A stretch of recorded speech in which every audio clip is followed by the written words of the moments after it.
बच्चों, आज हम कोएनोसाइट सेल्स या कीप कोशिकाओं के बारे में पढ़ेंगे।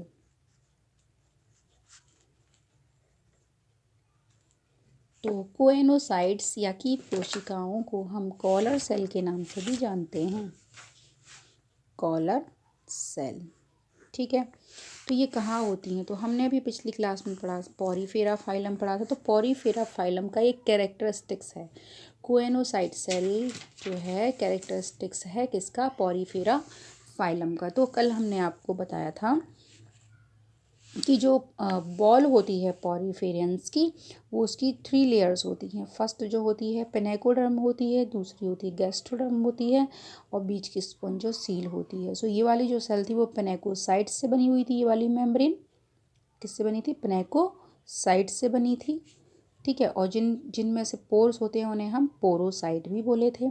और जो अंदर लेयर थी हमारी, जिसमें ये जो सेल्स थी स्पेशल टाइप के, जिनमें फ्लैजेला थे, इन्हीं को हम बोलते हैं कोएनोसाइट, ठीक है। तो इनका इम्पॉर्टेंट रोल है कोएनोसाइट्स का या कॉलर सेल का। सो हम इसका एक डीपली स्ट्रक्चर यहाँ देखते हैं, इसका डायग्राम। तो यहाँ पे क्या होता है कि इसका डायग्राम हम इस तरीके से बनाए। मान लीजिए कि ये सेल है और इसमें इस तरीके से माइक्रोलाई या फिंगर लाइक प्रोजेक्शंस इस तरीके से पाए जाते हैं। और इसमें यहाँ से बीच में जो यहाँ एक न्यूक्लियस होता है, और न्यूक्लियस से एक लंबा सा फ्लैजेला निकलता है, ठीक है। तो ये जो एक सेल बनाई ना हमने, ये पूरी हमारी ये हो गई पूरी। सो इसको हम कॉलर कहते हैं। ये जो फिंगर लाइक प्रोजेक्शंस हैं इनको हम बोलते हैं माइक्रोविलाई भी बोलते हैं, या फिर कॉलर कह देते हैं, या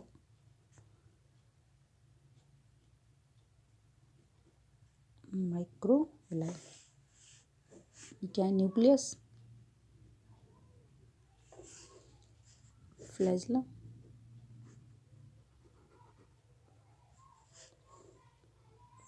फ्लैजेलम,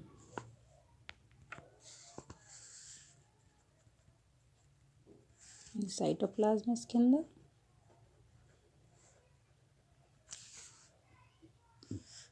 इस स्ट्रक्चर को हम बोलेंगे कॉलर, और इसको बोलेंगे हम माइक्रोविलाई। जो फिंगर लाइक प्रोजेक्शन है उसको, ठीक है, इस स्ट्रक्चर को कॉलर कहेंगे। तो मेन फंक्शन जो होता है बॉडी में यही होता है, इसी का होता है। जैसे हमने कल बॉल आपको ये स्ट्रक्चर बनाया था, ये इस तरीके से। तो ये जो स्पेस होता है इसको स्पंजोसील बोलते हैं, मतलब ऐसे सीलोम कहते हैं, लेकिन स्पंज के अंदर जो सीलोम होती है उसको हम स्पंजो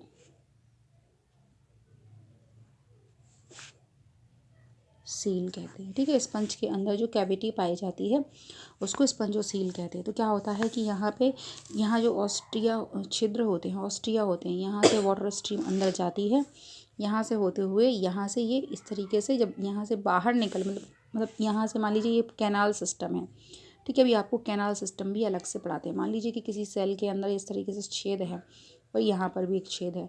तो यहाँ से वाटर जाएगा, तो जब वाटर यहाँ से ऊपर फ्लैजेलम जो होते हैं ना उसके ऊपर, तो ये जो वाटर ऊपर जा रहा होता है, तो वाटर के अंदर जितना भी न्यूट्रिएंट्स होते हैं, मतलब फूड पार्टिकल्स हैं, ऑक्सीजन है, वो सारी की सारी ना ये एब्जॉर्ब कर लेते हैं ये लोग।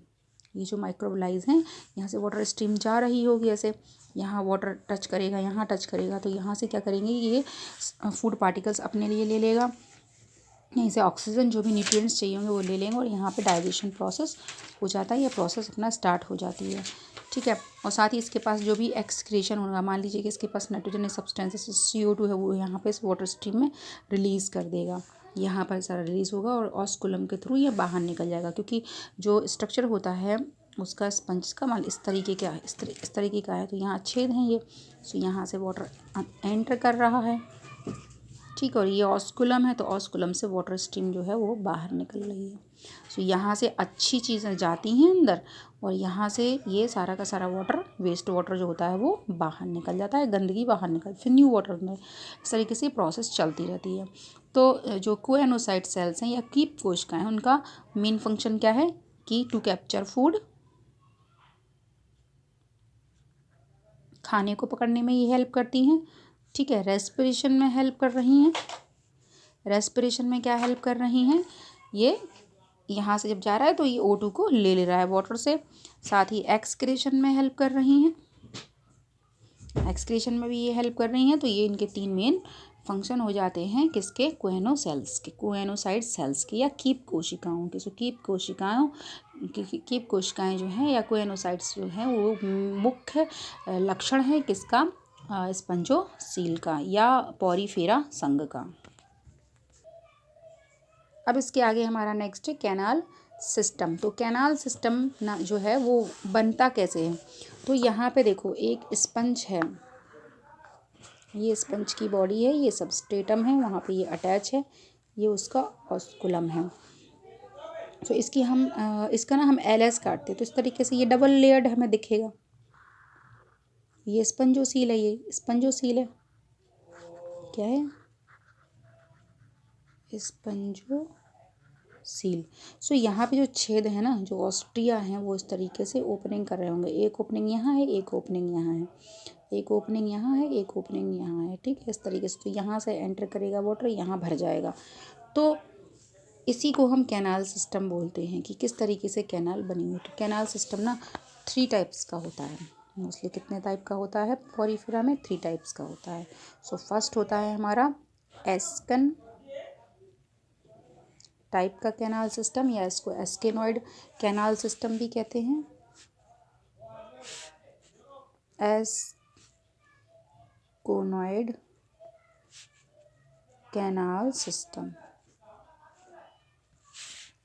दूसरा जो हमारा होता है वो कौन सा होता है, साइकन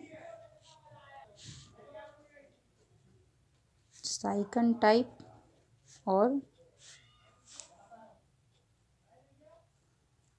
साइकोनॉइड कैनाल सिस्टम। और थर्ड हमारा होता है ल्यूकॉन टाइप। इस तरीके से 3 टाइप के कैनाल सिस्टम पाए जाते हैं, जिसमें ये सबसे प्रिमिटिव होता है, बहुत ही प्रिमिटिव या सिंपलेस्ट होता है। फिर थोड़ा सा ये कॉम्प्लेक्स होता है, फिर थोड़ा सा क्या ये ज़्यादा टिपिकल होता है। सो यहाँ पर आप देखें, हम आपको पिक दिखाएं, यहाँ पे हम 3 टाइप के जो कैनाल सिस्टम है वो देख रहे हैं। तो यहाँ पे देखो जो एस्कन टाइप का है उसको क्या है कि it is the simplest type of canal system which is found in Leucosolenia and few other sponges. सबसे सिंपलेस्ट होता है। सिंपलेस्ट मतलब देखो ये वॉल, हमने बॉडी बॉल बनाया है, तो ये बॉडी बॉल में ये यहाँ पर आप देख रहे हैं कि ऑस्टिया सीधे सीधे यहाँ से जा रहा है और यहाँ स्पंजोसील में वाटर अपना एंटर कर जाता है, यहाँ से यहाँ आ जाता है, उसको कोई दिक्कत नहीं, बिल्कुल सिंपलेस्ट है, ठीक है। दूसरा जो हमारा होता है,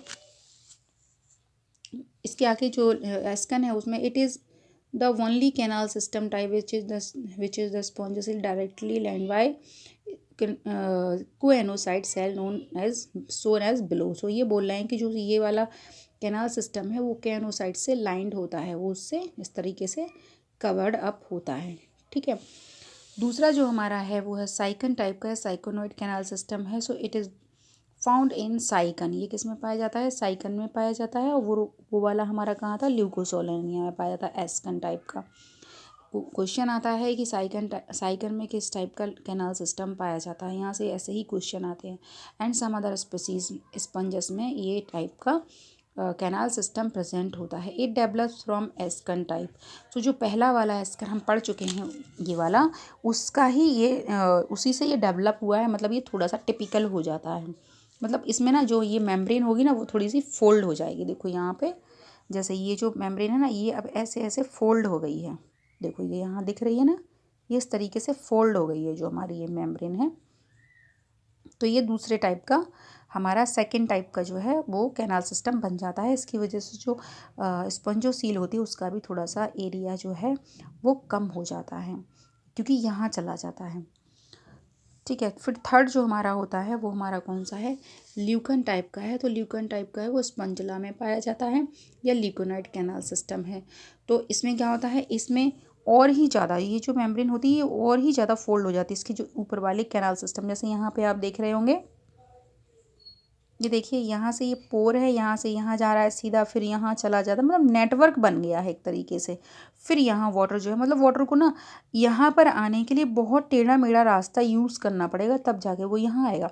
यहाँ बिल्कुल डायरेक्टली बिल्कुल एक लीनियर लाइन में चला आ रहा है, लाइन में, ठीक है, लाइन है। यहाँ थोड़ा सा उसको टेढ़ा मेढ़ा होना, लेकिन यहाँ इसको बहुत ही ज़्यादा टेढ़े मेढ़े रास्तों से गुजरना पड़ रहा है। इस तरीके से ये थर्ड टाइप का हमारा कैनाल सिस्टम बन जाता है।